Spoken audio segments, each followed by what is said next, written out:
There we go. I had a small technical glitch that was easily fixed. Today's topic is warrior woman. You know, you come from a long line of powerful warrior women. You know, think about your mother, your grandmother, your great-grandmother, and what they went through in their lives and everything you've gone through. You survive, you thrive, you move forward. I'm Linda Babulic, and I'm dedicated to sharing wisdom teachings to bring more zest to today's modern woman. You do come from a long line of powerful warrior women, and often we don't think of ourselves that way. And when I was first introduced to the concept, when I did my shamanic classes, I was a bit resistant to, no, I'm not a warrior.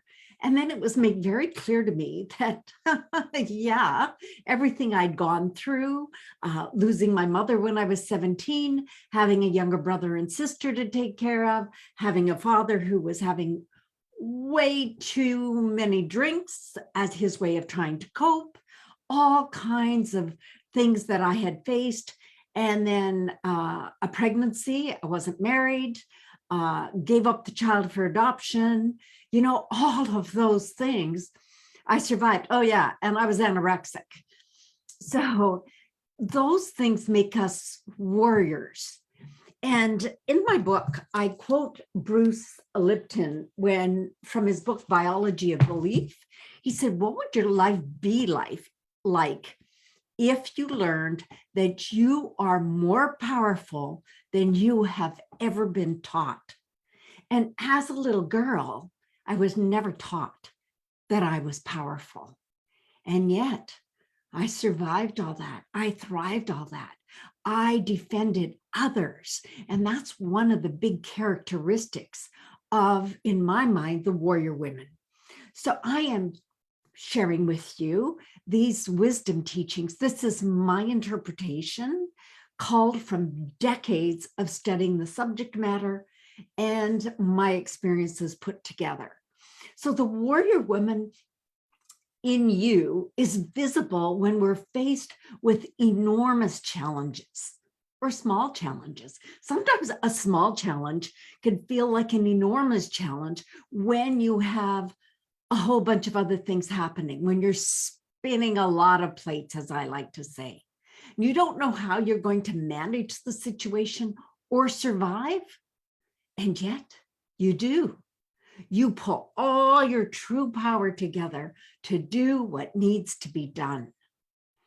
Now, have you ever done something that you didn't think you could do, didn't think you were strong enough or capable enough to do? And did you look back later at that event and you were astonished by your accomplishment? I learned how to dive a couple of years ago, and I have witnesses that will show you.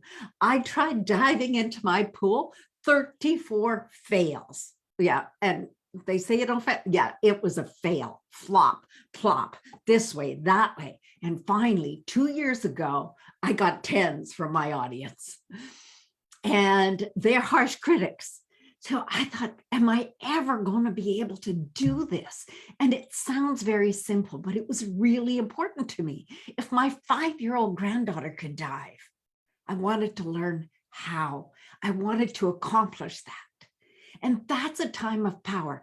That's one of your power-filled stories. And I talk about that in my book.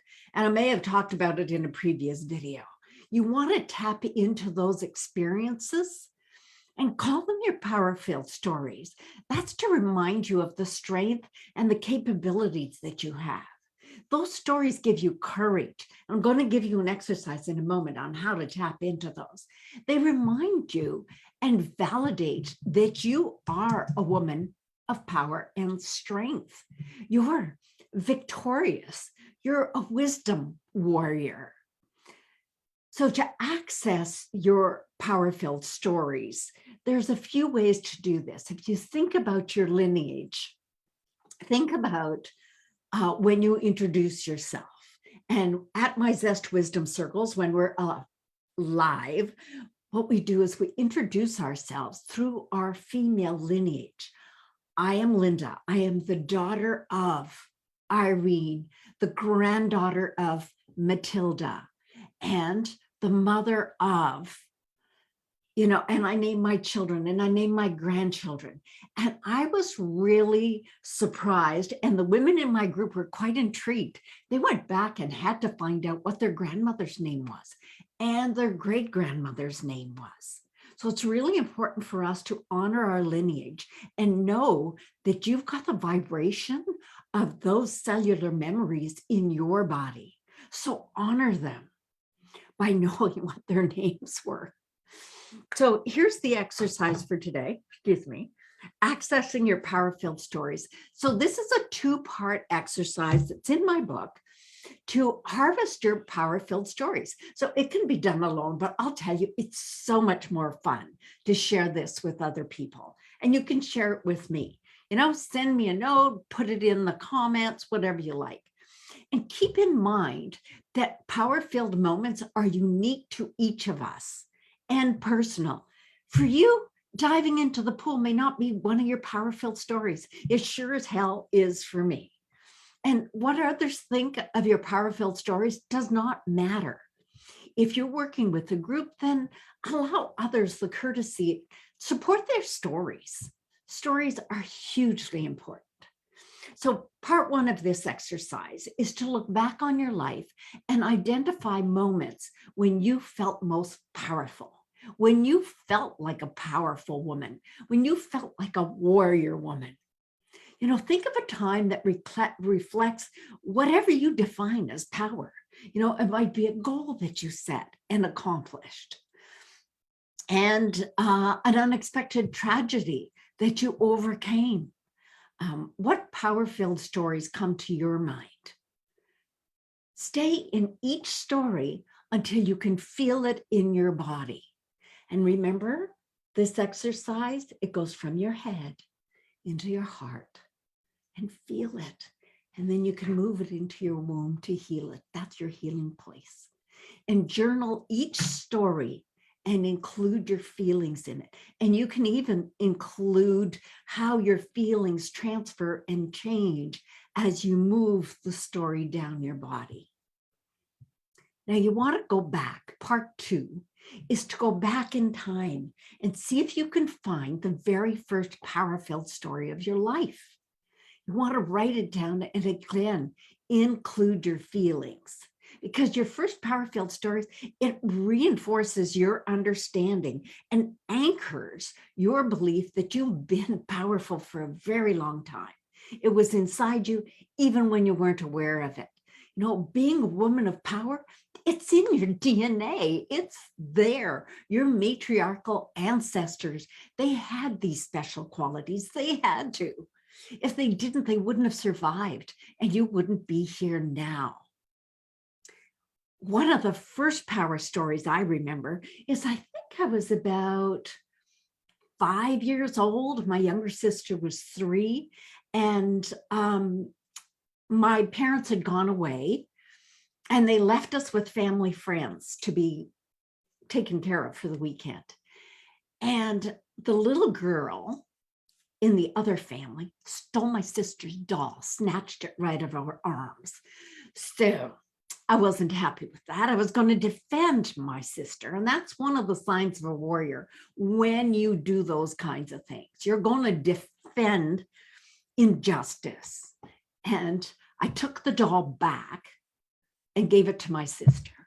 I might have given the other kid a shove so that she wasn't going to do that again. She wasn't coming back after that doll. And of course, the other kid started to cry. I got punished. And it was still, and my feelings around it, it was so unjust. She did something wrong and I got punished for it. But I was still very proud that I stood up for my sister and I got her doll back. That's what made me happy, was that she got the doll back. So those are the kind of power stories you may have from when you were very young, and take a look. Are there similarities in your power-filled stories? Stories of courage, leadership, speaking your mind, or standing up for what you believe in. You know, what personal qualities were prominent there? You know, by discovering your power-filled stories, you find the person you were born to be. You know, this is important because if you're, because it is your powerful woman, your warrior woman who has that courage to dream. It's your powerful warrior woman who makes your dreams come true. When you're in power, you wear no masks. We've talked about that. And you're your authentic self. You are projecting out what you see yourself as. So hold that feeling and you can expand your power. And more now than ever, your skills, your power, your gifts, the world is ready for them and the world needs them. So now, if you weren't afraid, what would you do? What would you do? Think about that. And I'll see you soon. We're talking about 7 Secrets of Women with Zest. We've got all kinds of more videos for you. Drop me a comment. Let me know what you think. And I look forward to talking to you again soon. Thanks for being with me today.